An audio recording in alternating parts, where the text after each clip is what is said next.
습니다. 22장 1절에 보면 이렇게 돼 있어요. 2일 후에 하나님이 아브라함을 시험하시려고, 여기 부분이 되게 중요해요. 하나님이 아브라함을 시험하시려고 그를 부르시되 아브라함아 하시니 그가 이르되 내가 여기 있나이다, 이렇게 말씀되어져 있어요.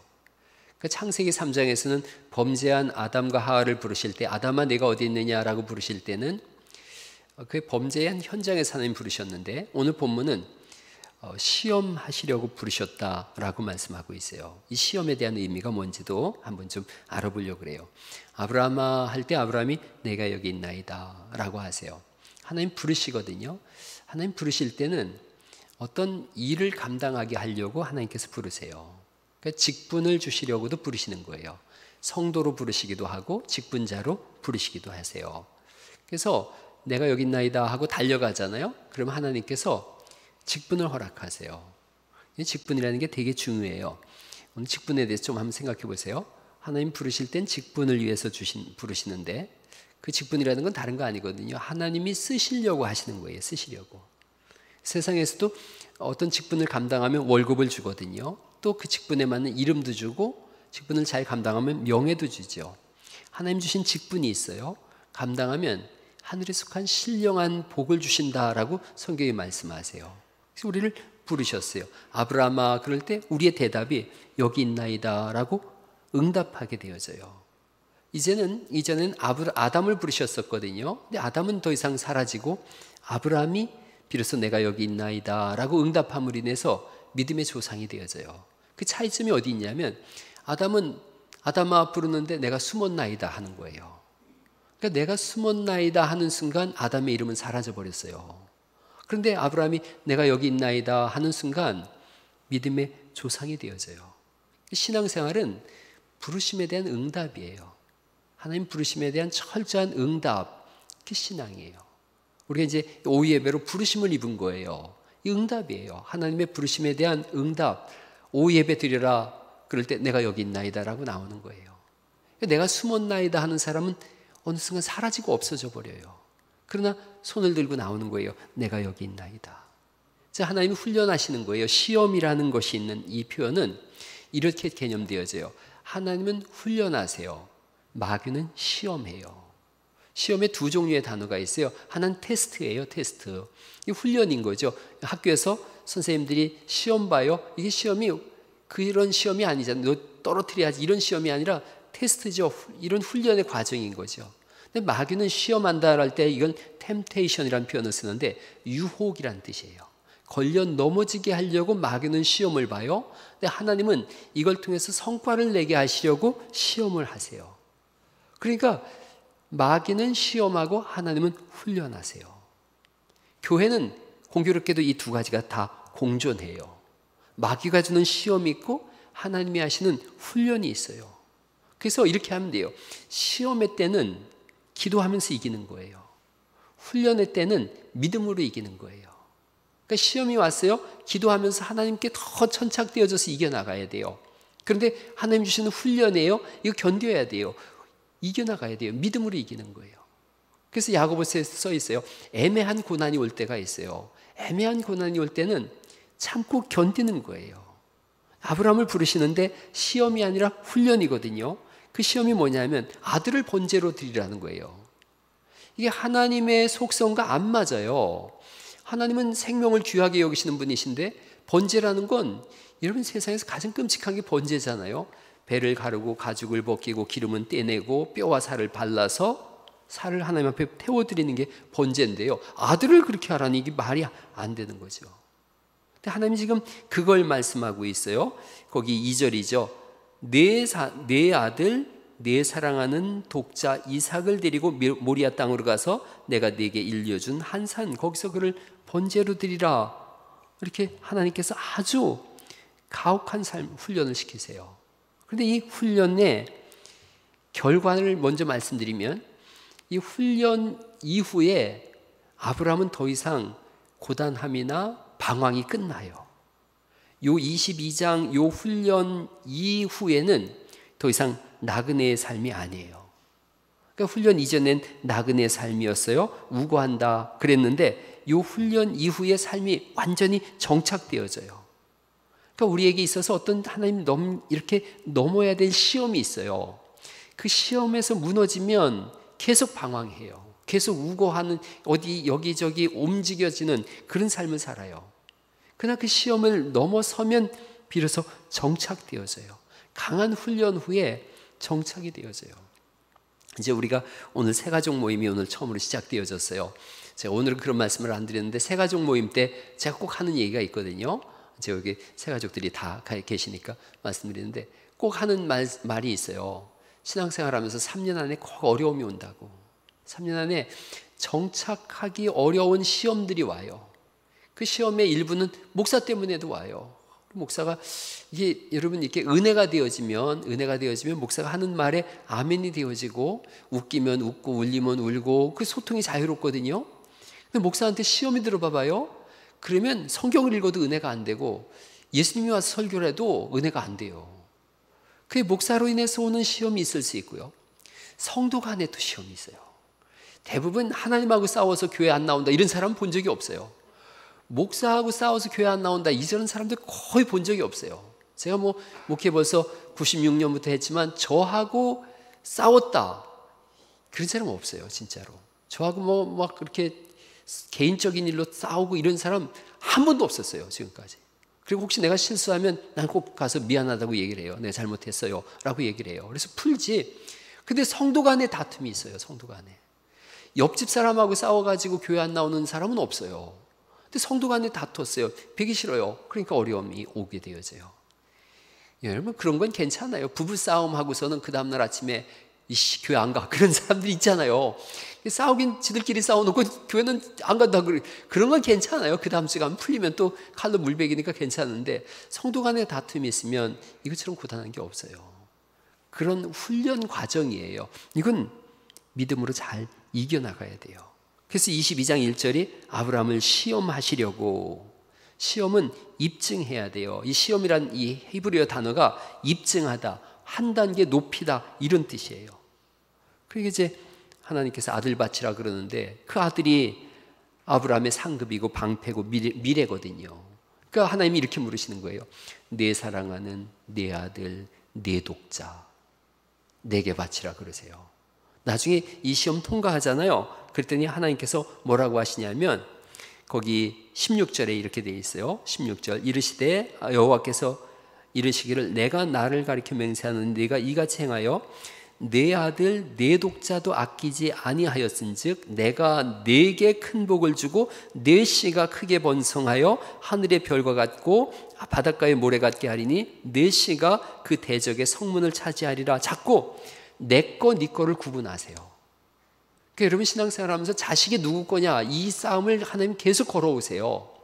내가 소중하게 여기는 게 누구 거냐 이 싸움을 계속 소중하게 자꾸 하나님께서 걸어오세요. 그 싸움을 네 아들 내 사랑하는 내 독자라고 내 거냐 내 거냐 이 싸움을 벌이시는 거예요. 번제로 드리라고 할 때 그 질문이 뭐냐면 내 아들이라고 하는데 이삭이 기쁨 웃음이란 뜻이라고 지난주에 말씀드렸잖아요. 내 웃음 내 기쁨 내 거냐 아니면 내 거냐 이거예요.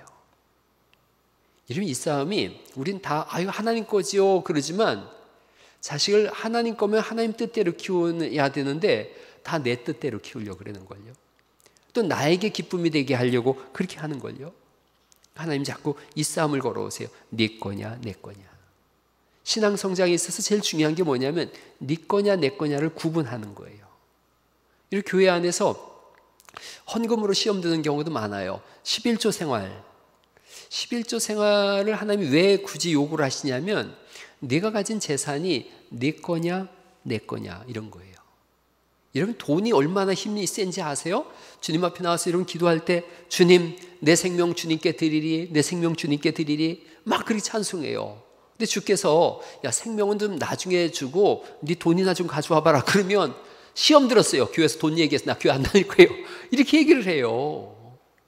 여러분 돈은 관두고 당신의 생명을 가져오시오. 그러면 아멘 할렐루야 제 생명 주님께 드리겠습니다 그러거든요. 근데 주께서 돈 생명보다 11조 먼저 드려봐 그러면 시험 들었어요. 떠나가요. 뭐가 더 중요하죠? 돈이 더 중요해요? 생명이 더 중요해요? 생명이 훨씬 중요하죠. 그런데 생명은 드리겠다고 하면서 생명과 비교할 수 없는 돈을 내라 그러면 시험, 교회는 맨날 돈 얘기만 해. 이렇게 얘기를 해요. 이게 생명 드린다라고는 표시가 안 나잖아요. 그 폼도 나죠. 뭐 내 생명 주님께 드리리. 폼 나잖아요. 돈 내는 건 이게 실제적인 거거든요. 내 주머니에 지금 돈이 나가야 되는 거거든요. 그 주님이 자꾸 이 싸움을 하시는 거예요. 이렇게 교회 안에서 11조 생활해야 됩니다. 직분을 가졌으면 11조 생활해야 됩니다. 라고 이야기를 해요. 그 얘기는 실제적인 것을 하나님이 요구하시는 거예요. 생명도 요구하시고 우리 삶 전체도 요구하시지만 과연 내 것이 누구 건가에 대한 주인을 가려보자는 거예요. 이스라엘 사람들에게 있어서 11조는 왜 해야 되냐면 그들의 인식은 이렇습니다. 성경의 인식은 일을 해서 돈을 벌었어요. 100만 원을 벌었다 그래봐요. 농사를 져서 100만 원을 벌었다 그러면 이 사람들 생각은 단순해요. 땅의 주인이 누군가? 하나님이세요. 그러니까 하나님이 땅의 주인이시니까 절반은 하나님 거예요. 근데 이제 내가 일을 했으니까 나도 먹고 살아야 되잖아요. 절반은 내 거고 절반은 하나님 거예요. 하나님 땅에서 농사를 졌으니까. 그럼 절반을 내야 되는데 100만 원 벌었으면 50만 원을 내야 되는데 하나님께서 야 그래도 나는 하나님이고 넌 사람인데 처자식도 있고 먹고 살아야 되니까 내가 주인이라는 표시만 좀 하자. 그게 11조예요. 내가 주인이라는 표시만 좀 하자. 그래서 10개 중에 하나만 가져와. 그러셨어요. 그래서 하나를 냈더니 하나님 어떻게 돈 쓰시나 봤더니 고아와 객과 과부와 이방인을 위해서 또 레위인을 위해서 이걸 써라. 하나님 가져가시는 게 하나도 없어요. 그런데 내가 주인이라는 것만 좀 네가 인식했으면 좋겠어. 이 사건이 11조 사건이에요. 그러니까 여러분 11조를 낼 때마다 뭔 생각했냐면 10분의 1 이거 작은 액수가 아니죠. 큰 액수죠. 그럴 때마다 이거 절반은 드려야 되는데 사실은 하나님께서 하나만 요구하시네. 감사가 있어야 되는데 하나님 또 돈 뺏어가시는구만. 이래버리면 이 큰 시험이에요. 큰 어려움이에요. 돈뿐 아니에요. 교회 사는 모든 사역들이 마찬가지예요. 오래전에 읽은 이야기라서 그게 북한에 있던 교회라고만 제가 생각이 드는데 장로님 한 분이 처음에 이제 교회를 나가셨어요. 나가셔서 이분이 이왕 믿는 거 제대로 믿어봐야 되겠다. 이 생각이 들었어요. 제대로 믿어야 되겠다. 그래서 낮 예배, 수요 예배, 새벽 예배 다 하고요. 헌금도 감사 헌금서부터 11조랑 열심히 했어요. 온 마음을 다해서 했어요. 그랬더니 사람들이 보니까 예수님 믿고 변하고 물질 생활이나 신앙 생활이 하나님 앞에 드려졌거든요. 그래서 교회에서 직분을 주고 해서 이분이 장로님이 되셨어요. 장로님이 되셨는데 어느 날 이 장로님 마음속에 큰 감동이 됐어요. 하나님 앞에 예배당 한번 저 드리고 싶다. 예배당을 드리고 싶다 생각이 들었어요. 그래서 이 장로님이 온 재산을 정리해가지고 예배당을 줬어요. 그랬더니요. 교회가 얼마나 고맙겠어요. 그 시골교회에서 얼마나 고마운지 당회가 열려가지고 그 장로님 깜짝 모르게 우리가 장로님을 위해서 뭘 하나 합시다. 그리고 교회 입구에다가 그 장로님을 위해서 이렇게 동상을 하나 만들고 그 장로님이 기증한 교회라고 이렇게 썼어요. 그 다음 주에 장로님이 교회를 안 나온 거예요. 그 목사님이 당황해가지고 이제 장로님들하고 갔어요. 장로님 왜 교회를 안 나오셨어요? 그 장로님이 이렇게 얘기를 하는 거예요. 저 교회 옮겼어요. 아니 왜요? 저는 예수님 예배하는 교회를 다니지 사람 예배하는 교회는 안 다닙니다. 어휴, 진짜 훌륭하죠? 저는 예수님 예배하는 교회 다니지 사람 예배하는 교회 안 다녀요. 자기 이름 여기 동상 만들어 놓고 이름 써놨거든요. 사람 예배하는 교회인 거예요. 그 장로님은 훌륭한 분인 거예요. 그리고 신앙이 뭔지를 보여준 거예요. 우리가 교회에서 여러 가지 사역들을 해요. 그런데 그때마다 내 이름표를 붙이기 시작하다 보면 다 이름표 붙여야 돼요. 피아노 누가 해놨고 의자 누가 해놨고 마이크 누가 해놨고 전부 붙여야 돼요. 그러면 하나님은 사라지고 이름만 가득해요. 그런데 우리 신앙 고백이 뭐예요? 이 모든 게 하나님으로부터 왔다는 거예요. 그래서 사실은 제가 우리 교회에서 1년에 한 번씩 이렇게 갈릴리 교인상 이런 거 주기도 하지만 한 번도 감사패라는 걸 제가 줘본 적이 없어요. 우리 교회에서 제가 목회하는 동안에 여러분 저도 그 감사패 나중에 은퇴할 때도 안 받을 테니까 여러분들도 그냥 받을 생각 하지 마세요. 교회에서 5만 가지 일을 해도요 감사패 귀하는 교회 갈릴리 교회를 위해서 이러이러한 일을 하고 이러이러한 그래서 감사한 마음을 이 패에 담아드립니다. 이런 거 없어요. 제 평생에 없어요. 저도 안 받아갈 테니까 걱정하지 마세요. 그냥 한 거 그 한 가지로 감사한 거예요. 여러분 생각해 보세요. 그냥 돈이 하나도 없다고 생각해 보세요. 하나도 없다고 생각해 보세요. 빚을 내서 산다고 생각해 보세요. 빚 내서 사는 분한테 이제 11조 하라는 얘기 안 해요. 빚 내서 사는 분이 11조 할 수 없어요. 남의 돈을 빌려서 어떻게 11조를 해요. 그런데 내가 지금 수익이 있어서 11조를 할 수 있다면 그 자체로 감사한 거예요. 그걸로 감사한 거예요. 지방에 제가 지난해 회장을 맡았을 때 지방에서 그런 문제가 논의가 됐어요. 자꾸 아픈서 입원하면은 지방에서 10만 원씩 지출을 했거든요. 근데 한 분이 손을 들더니 그분은 이번에 5번째 입원했는데 또 줘야 되냐는 거예요. 그냥 줘야 된다 그랬어요. 줘야 된다고. 우리 교회 방침도 똑같아요. 줘야 됩니다. 그런데 여러분 병원에 누워서 10만 원 받는 게 행복해요? 건강한 두 발로 걸어가서 10만 원 주는 게 행복해요? 사람들이 그 생각을 안 하는 거예요. 내가 10만 원이 있어가지고 두 발로 걸어가가지고 얼마나 고생해 하고 주는 사람이 행복한 거지. 아파가지고 이렇게 철심 박아놓고 링거 줄레줄레 달고서 막 죽을 것 같은데 10만 원 받는 그 사람이 행복한가요? 안 그런 거거든요. 교회 일도 똑같아요. 내가 건강한 거예요. 뭔가 할 수 있으니까 지금 하고 있어요. 그래서 행복한 거예요. 하고 싶어도 못하는 분이 얼마나 많은데요.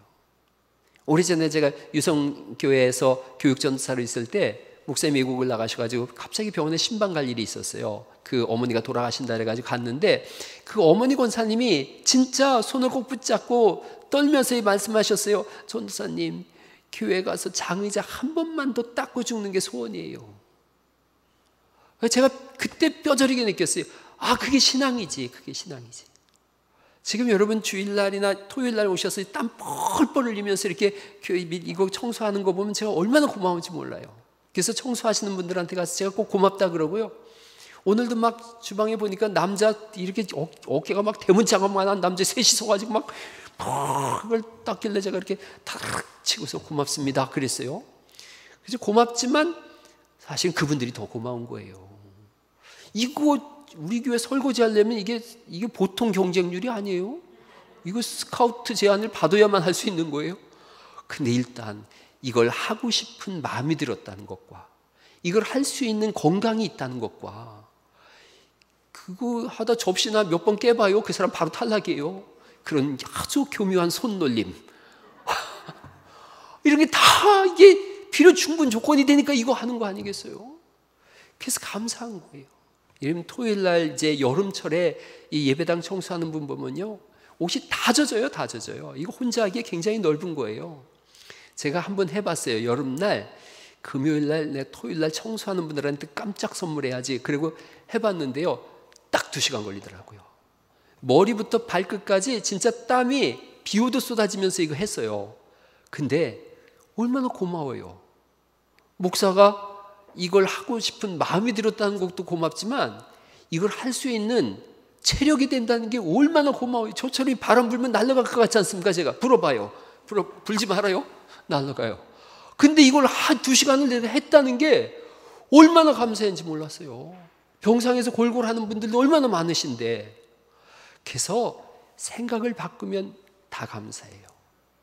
아브라함이 이삭 바칠 때 그 생각을 한 거예요. 하나님께서 네 아들 하늘의 별처럼 빛나게 할 거다. 많게 할 거다. 그리고 네 자손이 끊어지지 않게 할 거다. 그 약속을 아브라함이 믿었어요. 주신 이도 하나님이신걸요. 가져가시는 분도 하나님이시니까 죽여도 하나님이 살리신다. 이걸 믿은 거예요. 그 믿음을 하나님은 얼마나 귀하게 여겼는지요. 그래서 이 사람은 믿음의 조상이 되어져요. 교회 안에서 하는 여러 가지 1인 1사역을 제가 말씀드리는데 1인 1사역은 선택사항이 아니라 필수사항이에요. 내가 꼭 한 가지 해봐야겠다. 뭘 하든 하겠다. 몇 년 전에 제가 그런 말씀 드렸어요. 정히 이것저것 못하겠거들랑 손걸레 하나 만들어 가지고 와서 일주일에 한 번 교회 왔을 때 장의자 한 개라도 닦아보자. 장의자 한 개라도 이렇게 쓱쓱 문지면 5초면 끝나죠. 쓱 갖다 쓱 보면 끝나죠. 그거라도 한번 1년 해보자는 거예요. 휴지라도 꼭 내가 오늘은 꼭 하나의 휴지라도 쓰레기 하나는 줍겠다. 해보자는 거예요. 그 마음이 귀한 거예요. 누가 해도 다 해요. 여러분들이 안 하면 장로님들이 나와서 다 할 거예요. 누가 해도 할 거예요. 그런데 여러분이 하세요. 내가 해야 되겠다. 내가 해야 되겠다. 내게 준 복인데 이렇게 하세요. 그거 했더니요, 하나님께서 양을 준비시키세요. 하나님께서 양을 준비시키셔서 아브라함이 아들 번제로 드리는 그 자리에 양이 와요. 그 양이 멀리 보면 그리스도 예수님이시지만 우리 삶 속에서도 하나님과 우리가 거래하는 사람들은 아니에요. 말라기서에 보니까 하나님께서 11조 하면 복을 주신다더라, 차고 넘치게 복을 주신다더라, 안 하면 이 도둑놈들아 이랬다더라. 그런 개념에서 우리가 헌신하지 않아요. 그런 개념에서 드리지 않아요. 그래서 우리 교회는 제가 헌금한 거 이름 안 불러요. 또 주보에도 안 내요. 오래전에 6년 전인가 7년 전에 전에 계시던 분이 저한테 그러셨어요. 주보에 이름 빼면 헌금 조금 나온다고. 그리고 이름 불러야 헌금 많이 나온다고. 그건 맞는 얘기예요. 이름 부르면 헌금 많이 나와요. 주일날 제가 이 헌금 뭉치 이렇게 딱 들고서 감사헌금 김대현 집사님 했습니다. 11조 김아무개 집사님 했습니다. 선교헌금 박원석 집사님 했습니다. 쭉 부르는데 정원기 장로님 이름이 한 번도 안 나왔다. 그럼 그 다음 주에 정 장로님 헌금 하겠어요, 안 하겠어요? 저분은 얼굴이 두꺼워서 안 할지도 몰라요. 그 다음 주에 안 할 수가 없는 거예요. 견딜 수가, 배길 수가 못 버텨나요. 그 다음 주에 반드시 하겠죠. 이렇게 한 1년 해보세요. 1년 동안 이름 한 분도 안 불리는 사람은 꼭 할 수밖에 없어요. 세상에 이게 공산주의죠. 그게 뭐예요? 그래서 저는 한 번도 안 불러봤어요. 96년 개척해서 지금까지 강대상에서 이름 한 번도 안 불러봤어요. 누가 헌금 얼마 했느라 이런 얘기 안 해봤어요. 그래도 교회가 건강하게 잘 굴러가는 걸요. 잘 교회가 유지되는 걸요. 지지난주인가 우리 추수감사주일날 그런 재정부에서 그런 얘기 제가 들었어요. 교회 재정 보고 처음으로 한 주일 헌금이 1,000만 원이 넘었다는 얘기를 제가 들었어요. 할렐루야. 그래서 제가 그런 마음이 들어요. 야, 우리 교회 가족들 진짜 힘쓰게 애썼구나. 진짜 고생하는구나. 이 코로나 IMF보다 더 힘든 시간 속에 그래도 하나님 앞에 빈손으로 안 나고 뭐라도 드리려고 그래서 제가 이렇게 월요일날 가서 이렇게 여러분들이 한 헌금 보면서 기도해요. 하나님, 이분 이런 사정이 있는데도 이렇게 하나님 앞에 드렸어요. 이 어려운 시간대에도 하나님 드렸어요. 하나님 기도 꼭 들어 응답해 주셔서 그냥 하나님께 드림이 헛된 드림이 아니게 해주세요. 꼭 기도하거든요. 근데 이렇게 보면 진짜 눈물겨운 헌금들이 있어요. 다 그렇지만 돌려주고 싶은 마음이 있는 분도 있어요. 이분 진짜 힘든데 이걸 그러나 돌려주고 싶은 마음이 드는 막 그런 마음이 있어요. 그러니 하나님은 오죽하시겠어요. 하나님은 그 헌금 받으시면서 오죽하시겠어요. 그 마음이. 그렇게 이 교회가 여기까지 온 거예요. 여러분이 그렇게 이 교회를 세우신 거예요. 한 분도 빠짐없이 그렇게 이 교회를 세워오신 거예요. 하나님이 여러분 삶 속에 채워주시는 복이 있길 간절히 바랍니다. 이삭 대신 양을 세워주시듯이 여러분에게 필요한 것을 하나님이 정말로 공급해 주실 거예요. 오늘 본문은 이 창세기 22장은 우리에게 꼭 물어보는 거예요. 네 거냐 내 거냐 이걸 물어보시는 거예요. 내 거라고 하는 순간 팍싹 깨져도 보상이 없어요. 변제가 없어요. 하나님 건데요 하는 순간 하나님이 책임져 주세요. 영악한 사람도 있어요. 어떤 분이 그랬대요. 여러분, 하나님 송아지 2마리 나면 하나님 1마리 드리고 1마리는 제가 갖겠습니다. 근데 송아지가 낳았는데 1마리가 죽었어요. 그랬더니 하나님께 죽었다고. 내 건 살고 하나님께 죽었다고. 그런 영악한 사람들도 있어요. 그러나 우리는 정말로 순수하게 하나님 거예요. 하나님께서 책임져 주세요. 내 자식 하나님 거예요. 내 건강 하나님 거예요. 내 물질 하나님 거예요. 하나님 들어 쓰셔서 가장 귀하게 가장 요긴하게 쓰임받는 그런 인생, 그런 자녀들, 그런 믿음의 가문 되게 해주세요 라고 기도하시고 그렇게 삶을 열어가는 은혜가 있기를 예수님 이름으로 축원합니다.